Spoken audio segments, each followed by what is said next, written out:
My name is Joe Favazza. I live on 44 Middle Street in Gloucester. I'm 98 plus 6 months years old. Yeah, see, I'm all confused now. All right, let's start this. I was born in Sicily, Terracini, Sicily. I was planted in Terracini, Sicily. And oh my gosh. So Duncan, so you were planted in Sicily, and then your parents came over to the United States. 3 months later, my mother took me on a cruise across the Atlantic Ocean in her stomach. My family, we came and we went to New York.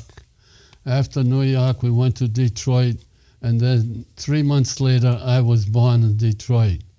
Now, my name is on my birth certificate is Giuseppe. And I don't know how, when I went to school, my name was Joe. I never know how they changed it. I was born in Sicily. All right. When did your family move to Gloucester? Must have been 1920. I was born 4/23/20. Yeah, 1920. So you were still a baby when they moved. My mother's house was on the half on. Oh gosh, my mother's house. Well, so you guys lived down the fort, right? When we first came from Detroit, I think we lived in the Ventimiglia house, which is facing Pavilion Beach on the fort side. And then my mother, there was a house on piles, half on the beach and half on the land. And it was abandoned, and I used to play in it. And there's one room was over the ocean, over the beach, had a hole in it. And I think that was the bathroom. Then my mother bought the house, and the Mayor Parsons was the Mayor Parsons of Gloucester moved the house. His family had a moving.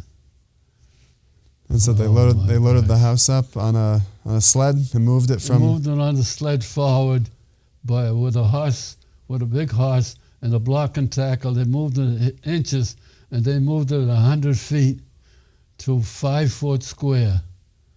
Because I checked on it years ago. I went back down to City Hall, and I checked on the house movement, and the woman told me that the mayor did move my house. He got a permit to move my house. And so the house got moved to the 5 foot square to the beach side of Fort Square, and then it stood there until Clarence Birdseye bought it, right? Yeah, it stood there.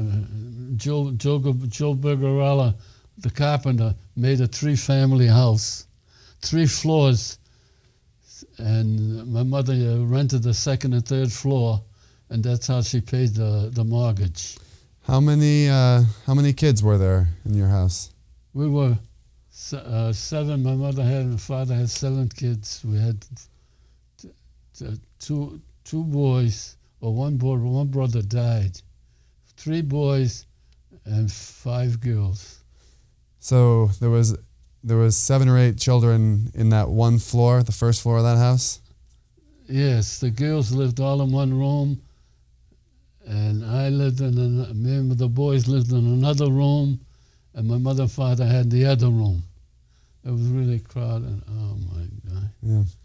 And so then Clarence Birdseye purchased your house your father's house along with the rest of them? When Clarence Birdseye was making the freezer bigger, that's after, my mother passed away quite a few years after that. So you were down there for a time. Birdseye had his factory, and your houses were still there. Yeah, Birdseye. And you used to get some samples, right? Birdseye had oh my gosh, I'm out of words. I don't know. Well, let's talk about the frozen food. at Birdseye. Next to my house, Birdseye had this little dump that they used to they were experimenting with frozen food. They used to come at 4 o'clock and dump all the frozen raspberry, frozen spinach, frozen cauliflower, and they used to dump it there. One time they dumped frozen strawberries, and that was the first time I ate strawberries because my mother couldn't afford to buy strawberries. Was it just you, or was it you and some friends in the neighborhood that were? No, just me, because we're next door. That house, my yard was with bird's eyes yard. So you grew up down the fort, so you probably spent a lot of time on Pavilion Beach as a kid, right? Pavilion Beach. I can tell you a story. Pavilion Beach was full of, they used to be full of small herons, small fish. It was summertime, and I'd go home, I'd put on my bathing suit, get my mother's colander, and go and scoop up all the fish, a small little heron, about 1.5 inches each. And my mother would fry them in eggs, and what you call it, I loved it. And then you used to also go catch mackerel and sell it in the community, right? That's what Howard Blackburn. One time my mother wouldn't give me money to go to the church, to go to the show. So I went down the wharf. I got a couple of mackerel. I got it from the fisherman. Gave me a couple of mackerel, and I'm walking by the Howard Blackburn I don't know why. What's the name of the Howard Blackburn's building over on Main Street? Main Street, the brass rail. The brass rail. And the man says, "You want to sell them fish?" And I says, "Yeah." He says, "Go up in the back, second floor, the man will buy them." I went up on the second floor, tapped on the door, and a big man came out. And he says, "What do you have?" I says, "I got a couple of mackerel. You want to buy them? They're 10 cents each, 2 for 15.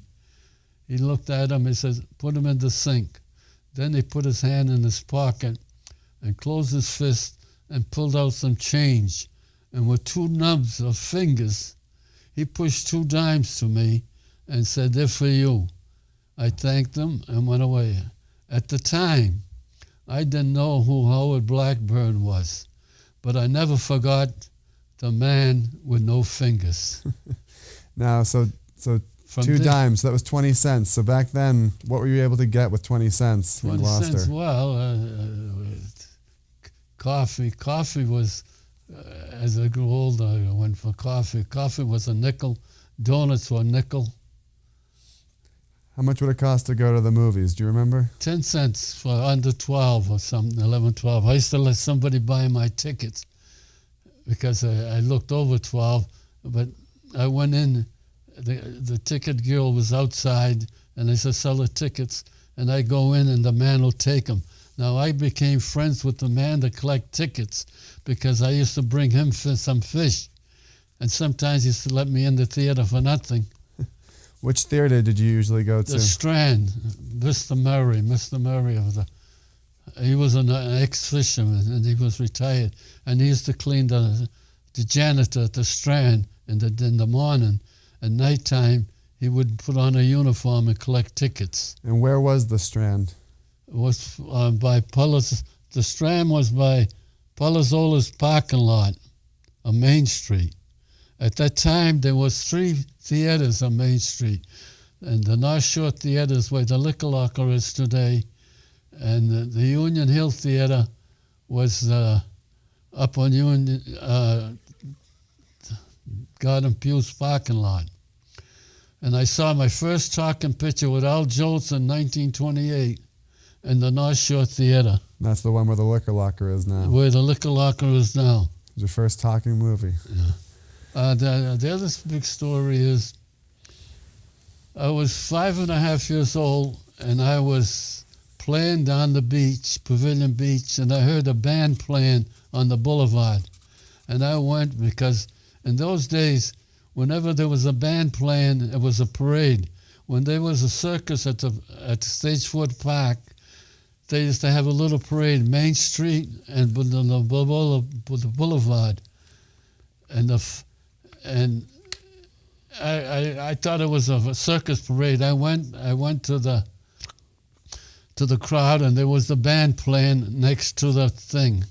I saw this big thing like an Indian teepee canvas cover. It's covered, and I thought it was like an Indian teepee. And the band played. Everybody, the guy gave some speech, and everybody applauded. And they pulled the curtain, and there was a fisherman statue. Now I was 5.5 years old, and I remember it. And because when I was 90 years old, I used to tell people I remembered the statue being unveiled, and they would look at me. But now I have a photograph of an old photograph of the statue being unveiled, and there's a little kid in the corner that's me. Because when my daughter saw the picture, she said it was her oldest brother. It said it was my father. No, it was me.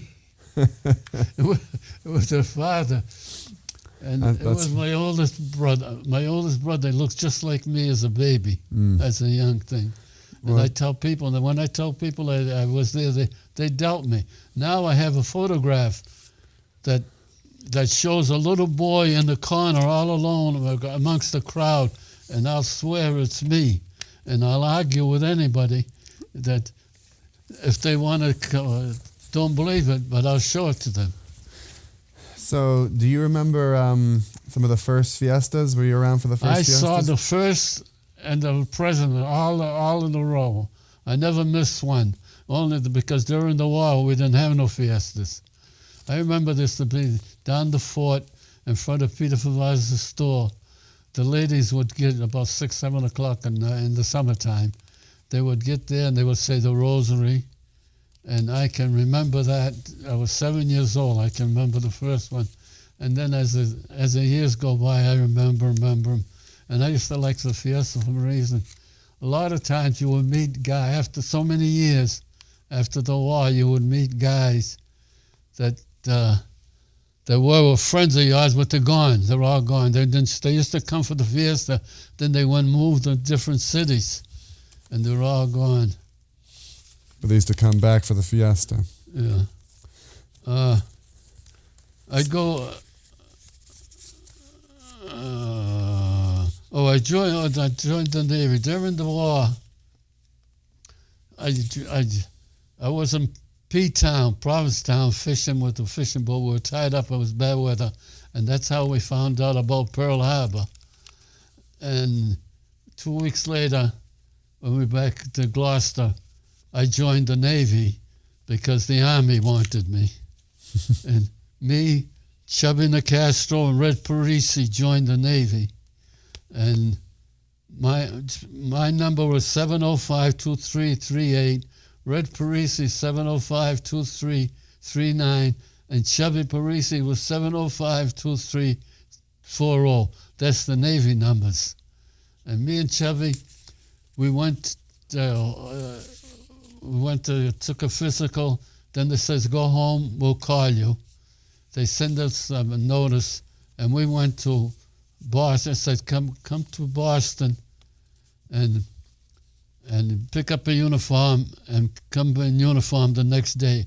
The next day we came in, they shipped us to Newport, Rhode Island on the Y&G-11, a Navy ship. We never went to boot camp.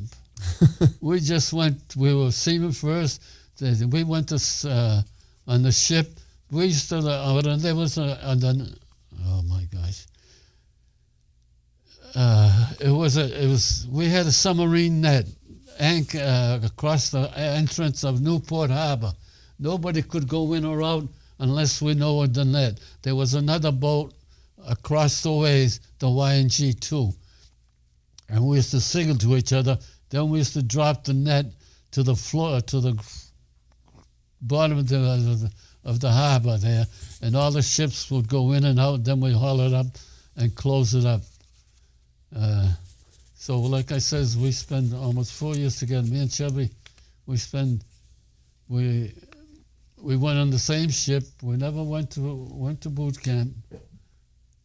And when the war was over, we got separated. Oh, that way. And I went on the YNG. Why? I forget the name. That's what I get for being old age. So you and Chubby spent a lot of time in the Navy together, and then Yeah, we were what you call it. We were in the same ship, and we had crossed the bunks each other. We had the same liberty, and we went ashore every other night. And we loved to go dancing. We all know, and because Chubby looked like a little like Lou Costello, the movie star. And me, I didn't look like nobody. But anyway, because I was tall and thin, they used to call us Abbott and Costello. But we had a good time going to dances. Whenever there was a dance, we would run. That's right. And so those were the only fiestas you missed while you were away. But There was no fiesta. They had no, right? So you didn't end up missing any of them. I told you about my wife. All right. My wife, I go to the Y now. I go 6 days a week now. And I got the back seat. The girls are all in front on the treadmills, and I see the back of the girls. And one time a guy told me, he says, why are you always looking at the girl? I says, I got permission to look at the girls. And he looked at me and says, what permission? My wife gave me permission. I says, I'll tell you a little story. When I first got married, we used to go to Good Harbor Beach, me and my wife. And water was real high tide. And my wife says, look, Joe, look what's coming out of the water. And there was 2 girls in overstuffed bikinis. They were bulging all over. My wife says, yeah. She says, look, and you can look all you want, but don't touch.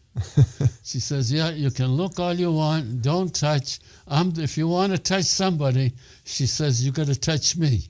And how long have you been married?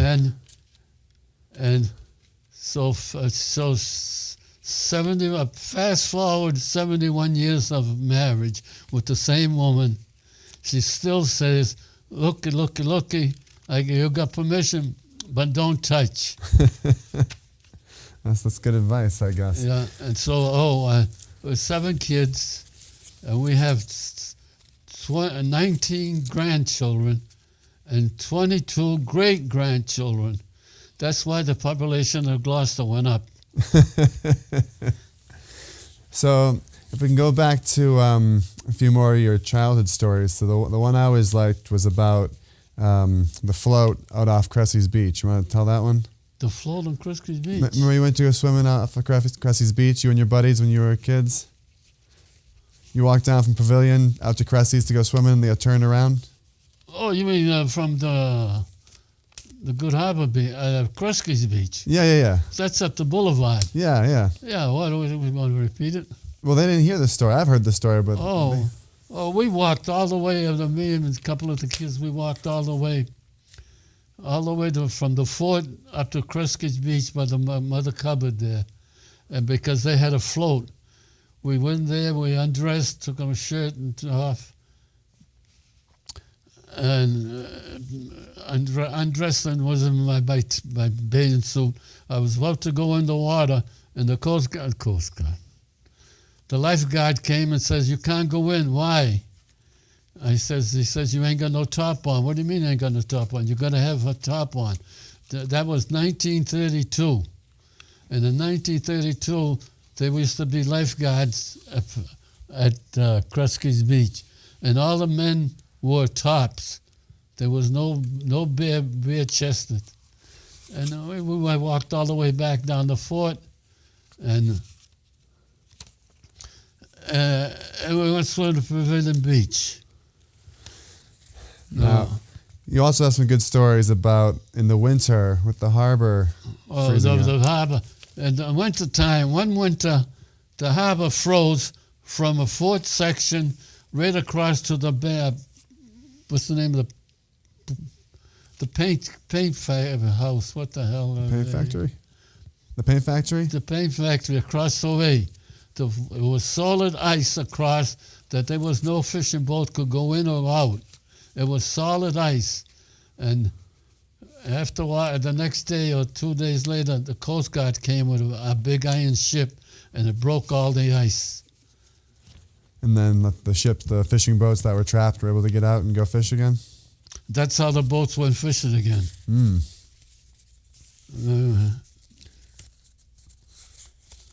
I told you how I met my wife.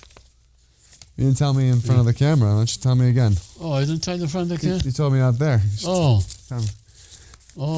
You guys met at a dance, right? 1943, me and Chubby would come home on a weekend, and we're in front of the St. Peter's Club, and we heard the music. Now, we loved to dance, me and Chubby, and we were good dancers. And we went upstairs, and we saw this girl, two girls dancing, young kids. One was 16 years old. I think she was 16. And they were dancing, good jitterbugging. And we looked at them. Then I saw the boys dancing with girls. Then after a while, we went away. And as I'm walking down there, not knowing that 4 years later, I would marry that girl. The good jitterbugger. That's right. I would marry her 4 years later. And in between, from the time I left them stairs until the time I met her again was 3 years.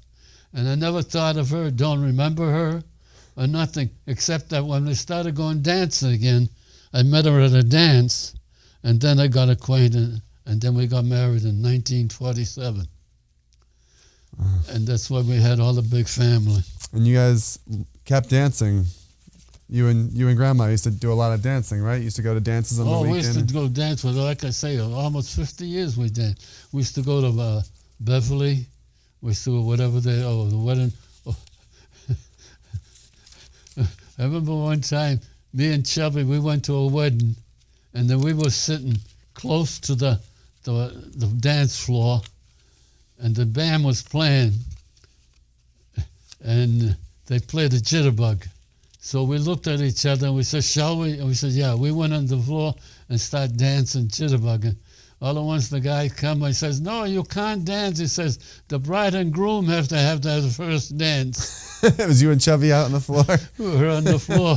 We couldn't resist the music. We loved to dance. Oh, that's funny. So,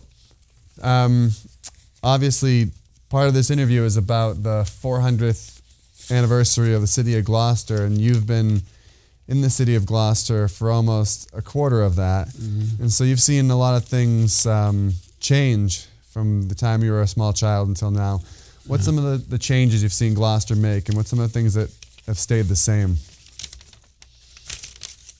Well, I'm still saying I'm down the fort. I live down the fort. The fort was our... first there was all Nova Scotians, then the Italians moved them out because there was the wharf there, they could tie the boats, and at one time it was all Italian.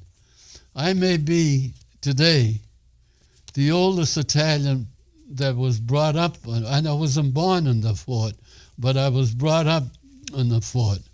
I think I'm the oldest Italian today that's alive that was brought up on the fort. Down the fort. I told you Duncan Street, Rogers Street only went as far as Dunkin' Donuts and turned left and turned right. Oh, that's right. It was still the harbor. Yeah. St. Peter's Park also, right? St. Peter's Park, from the landing to across to the wharf, was all water. There used to be pilings, trees, that they used to make masts of the ships. They were called a spy yard. They used to take a big tree out of the water and they were smoothing it out, then put it on a fishing vessel or whatever, sailboat. And so you went to the Gloucester schools, right? Oh, I went to Gloucester school. I couldn't understand why. I lived down the fort, and I went by the Forbes School, and I went to the Hovey School now. My mother didn't take me to school, and I remember the girl's name, Meone, and later she married a scholar. That's all I can tell you. She was 15 or 16 years old. She took me to school, to the first grade, to the Hovey School. Now, I can remember the first grade teacher was Mrs. Steele. The second grade teacher was Mrs. Buckley.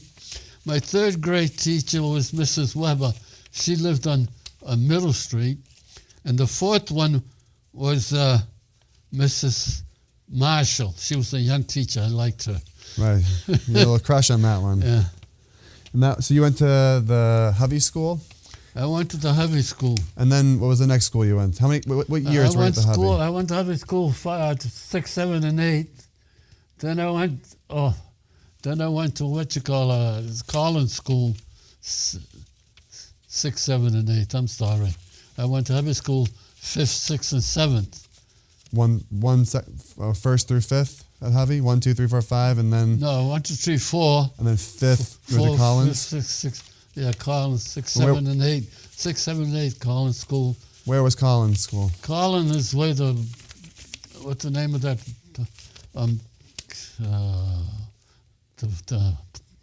The retirement home? Retirement home. McPherson, maybe? On top of the hill. Up on Prospect? Yeah, Prospect Street. Okay. All right, so that's what... So you went up... School Street. You used to go up School Street to get to the Collins. School Street, okay. and took a right. There was a school there. That was the Collins School. Now, I went to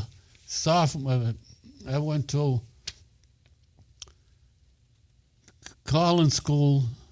I went to high school. I went 2 years. I was going to my third year. Now, that summer when I was 16 years old, I worked at the Producer's Fish Company. There was a fish company on the wharf, working there at 35 cents an hour. And I used to work in the summertime, and I make $3 or $4 a day. And then whatever work I got, I take it home. I took my money always home, and I would take a little and give the one to my mother, because we were poor. We were poor. And that was the summer before your third year of high school. I was going to go, my third year high school, going to be, I put my clothes out. I woke up in the morning, my clothes were gone. My mother says, go to work. So the next day, I put them out again, and they were gone. So I said, the heck of it. I went back to work and never went to school again. I was 16 years old, so I could quit. And my mother appreciated the money. That's right. And you were, your high school was at Central Grammar, right? They didn't have Gloucester High School at the time, right? No, when Gloucester High School was a city dump. I remember when city dump. I remember when the football field was always dumped. A lot of times there'd be little fires, and I remember the water used to come up. It was because the football field was lower than the river, and the water used to come up, and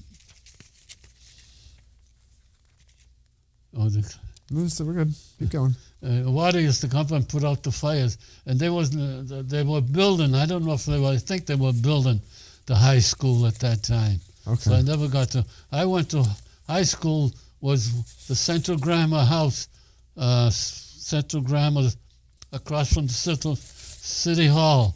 That was the high school that I went. But now it's the Central Grammar building piece. Yeah. Your sister-in-law, my Aunt Marie, lives there now. Yeah. And so what else? So you were around when you saw 5 Pound Island. You were. Oh yeah. The Fish Pier was an island. It was called the 5 Pound Island because the other one on the harbor is the 10 Pound Island. That was a 5 Pound Island. Then they built it, I don't know, 30 something. They built it. Built the Fish Pier. Penny candy, the Babe Ruth. I used to love. Did I say Babe Ruth candy? Yeah. Babe Ruth used to be a nice candy bar, almost a quarter pound for a nickel. My father used to love it. Whenever he made a good trip, he'd give me a quarter. He says, go buy 5 of them. And we all used to have a Babe Ruth candy bar. A lot of times the guy used to come around the fort that the bakery got on the truck and the steak around 4 or 5 o'clock, stuff that he didn't sell uptown, he would come around the fort and sell it cheap down the fort and get rid of it. And there used to be the butcher store, the butcher man, Balzarini's butcher. He used to come and he used to bring all the stuff that the people uptown wouldn't eat. He used to bring pig's feet, stomach of the pigs, what the hell, anything. He used to bring the cows' udders. The cows' udders, my mother used to make nice soup out of them. And a lot of things that they couldn't sell, they used to bring them down the fort, make a turn around the fort, and just sell a lot of the stuff. So it looks like we're out of time. So I said St. Peter's parking lot was all water. It was a spy yard. yeah. Feldman's Bakery. I remember Feldman's Bakery. There was a bakery, Jewish bakery.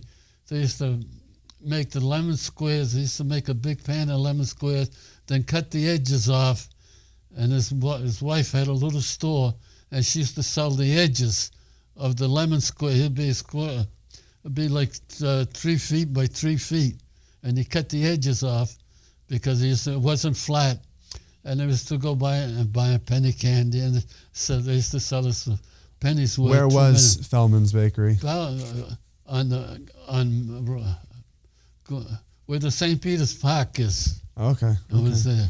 Now you also told me once about a bakery that you could make your own dough and bring it there, and they would. Oh, my mother. In the summertime, my mother always made her own baked bread. In the summertime, it was too hot because we had a coal stove, and we used to my mother used to make a big oversized bread, and bring it to Bertolino's, and they used to bake it. Where was Bertolino's? Bertolino's was across from the St. Peter's Park. Okay. And then I used to go, he would say, come back in an hour, 2 hours, and I'd go, and I used to bring it and bring it home. I had a cart, and well, listen, we filled up the whole half hour, so I think we're okay. Is there anything else that you want to... Yes, I'm looking. Remember Roger Strieber's father, Dunkin' Donuts. I mentioned Dunkin' Donuts. Turn left to Howard Blackburn. Penny Candy was a Frozen Harbor, the Paint Factory, Older Person, Feldman's Bakery, Fuller School, St. Peter's parking lot.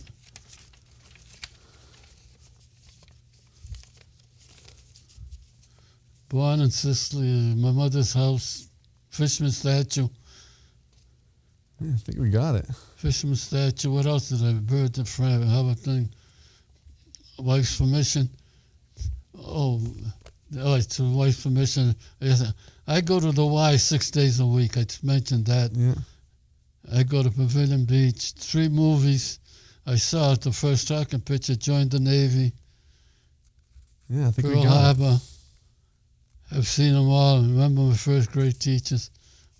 I guess that's all. I don't know. Yeah, I think we went through the list. That was pretty good for a half an hour's work. If I can think. Yeah.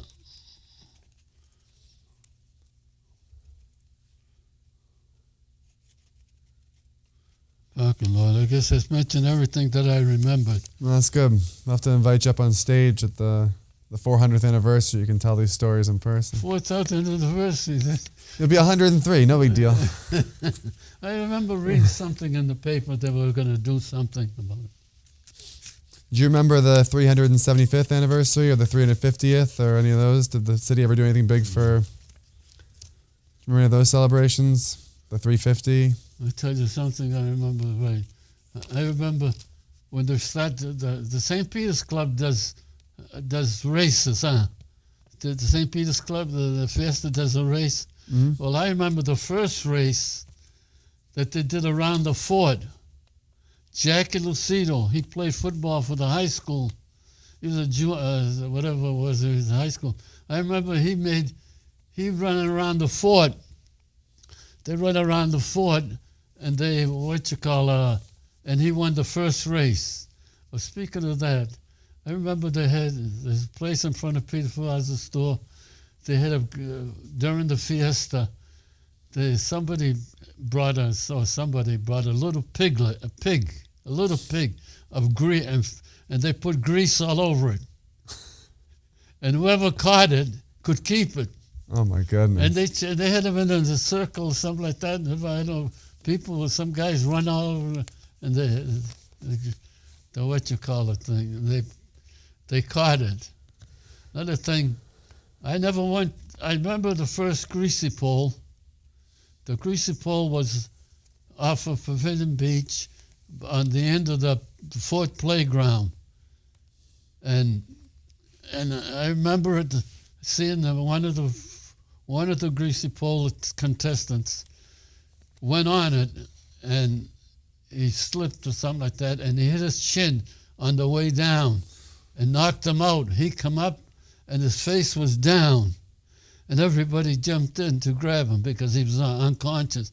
And from that day on, I would never think of going on the greasy pole. I did go on it after a month because it was there all the time.